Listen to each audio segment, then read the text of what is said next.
অবশেষে টি-20 বিশ্বকাপের দল ঘোষণা করলো বিসিবি। দলে জায়গা হলো না সাইফুদ্দিনের।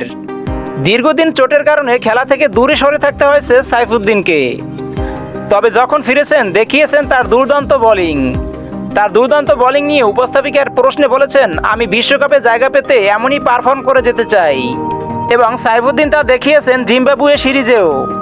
কিন্তু শেষমেশ টি-20 বিশ্বকাপে দলে জায়গা পেল না সাইফুদ্দিন।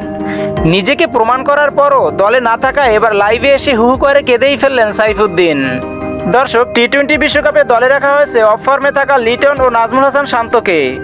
তাছাড়া দলে রাখা হয়েছে তানভীর ইসলাম ও শেখ মেহেদী হাসানের মতো বোলার, যারা জিম্বাবুয়ের বিপক্ষে বল হাতে কোনো পারফর্ম করতেই পারেনি। এদেরকে যদি রাখা হয় বিশ্বকাপ দলে, তাহলে সাইফুদ্দিনের মতো বোলার কেন টি-20 বিশ্বকাপে জায়গা পেল না? বিসিবি এটা কেমন করে দল নির্বাচন করেছে? সাইফুদ্দিন লাইভে এসে কেঁদে কেঁদে বলেছেন, বিসিবি আমার সাথে প্রতারণা করেছে। বিসিবির দায়িত্বপ্রাপ্ত সকল কর্মকর্তাই বাটপার। তিনি আরও বলেন, হয়তো আমার আর বাংলাদেশ ক্রিকেট দলের হয়ে আর খেলা হবে না। বিসিবির এমন সিদ্ধান্তের তীব্র নিন্দা জানাই।